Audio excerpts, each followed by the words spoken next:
वचन महत्वाचं आहे.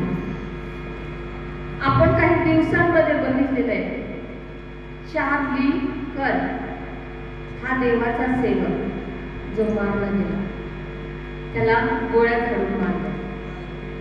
पाहिलं ना, चार्ली कर्क नाव त्याचं, आणि खूप कमी वयाचा, त्याचे छोटे छोटे लेकरं आहेत.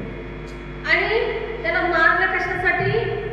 कारण की तो पापाबद्दल शिकवत होता, फॅमिलीबद्दल, व्याभिचाराबद्दल शिकवत होता. तो सांगत होता की फॅमिली किती महत्वाची आहे.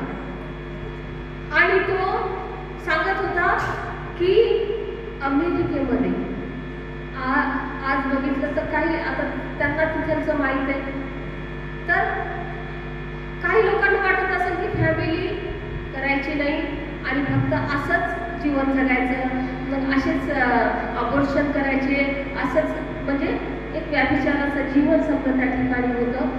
तर तो त्याच्याबद्दल शिकवत होता आणि त्याचा इतका द्वेष लोक करायला लागले, इतका राग करायला लागले की त्याला बोलण्यामध्ये धरण्याचा प्रयत्न केला, पण तो बोलण्यामध्ये धरला गेला नाही.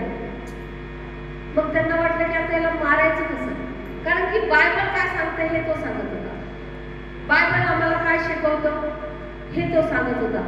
तर त्याला काय केलं? मारून टाकलं.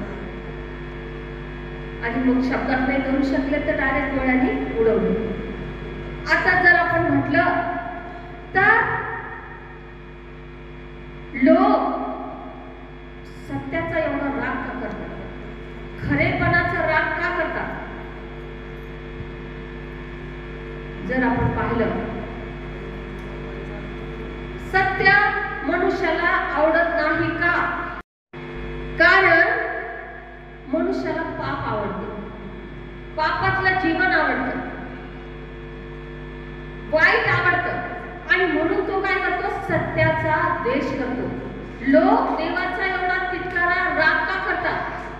तो तर चांगलं शिकवतो, मग एवढा राग का? कारण की माणसाला पापातलं जीवन आवडते, पाप आवडतं. त्याला वाटतं की आम्ही असं जीवन जगावं, आम्हाला करून काही नाही. पण परमेश्वर जीवन देण्यासाठी आला आणि तो त्याच्या लोकांना सत्य सांगण्यासाठी सांगतो. लोक देवाचा द्वेष करतात.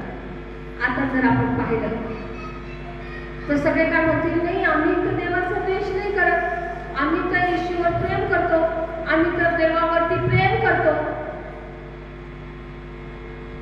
तर मी तुम्हाला सांगते